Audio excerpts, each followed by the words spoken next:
এক রাতে রানী রাসমণি স্বপ্ন দেখলেন, মা কালী বলছেন আমার জন্য গঙ্গার তীরে মন্দির বানাও।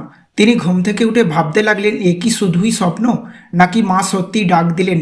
রানী সিদ্ধান্ত নিলেন, মন্দির আমি গড়বই, কিন্তু কোথায় হবে, কেমন হবে। তিনি খোঁজ শুরু করলেন। অনেক খোঁজাখুঁজির পর গঙ্গার ধারে দক্ষিণেশ্বরে 20 একর জমি পাওয়া গেল। তিনি বুঝলেন এটাই হবে মায়ের স্থান। 1847 সালে মন্দির তৈরির কাজ শুরু হলো। লোকেরা বলল এটা এক ঐতিহাসিক মন্দির হবে। নানা বাধা আসতে লাগলো। কেউ বলল এখানে মন্দির বানানো সম্ভব নয়, কিন্তু রানী রাসমণি বললেন মায়ের ইচ্ছা হলে সব হবে। 1855 সালে মন্দিরের কাজ শেষ হলো। এখন দরকার এক উপযুক্ত পুরোহিত। পণ্ডিত রামকুমার চট্টোপাধ্যায় হলেন প্রথম পুরোহিত, কিন্তু তখনও কেউ জানতো না তার ভাই শ্রীরামকৃষ্ণ একদিন ইতিহাস গড়বেন।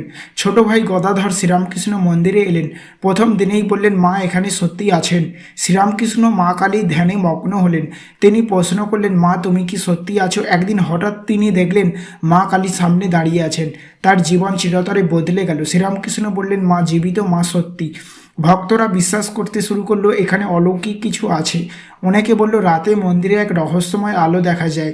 কেউ কেউ স্বপ্নে মা কালীর দর্শন পেলেন। অনেক রোগী এখানে এসে সুস্থ হয়ে গেল। লোকমুখে ছড়িয়ে পড়ল মায়ের মন্দিরে এলে জীবন বদলে যায়। মন্দির চত্বরে 12টি শিব মন্দিরও তৈরি হলো। কথিত আছে এখানে শিব ও শক্তি একসঙ্গে বিরাজ করেন। স্বামী বিবেকানন্দ এখান থেকে অনুপ্রেরণা পেলেন। তিনি ভাবলেন এখান থেকে সারা বিশ্বে আধ্যাত্মিকতার আলো ছড়াবে। দীপাবলির রাতে দক্ষিণেশ্বর মন্দির জ্বলজ্বল করে ওঠে। লোকেরা বলে মা কালী স্বয়ং এখানে বিরাজ করেন। আজও হাজার হাজার ভক্ত এখানে আসে। অনেকেই বলে আমাদের ডাক মা সত্যিই শোনেন। আজ দক্ষিণেশ্বর শুধু ভারতের নয়, সারা বিশ্বের তীর্থস্থান। প্রতি বছর লক্ষ লক্ষ মানুষ এখানে আসে।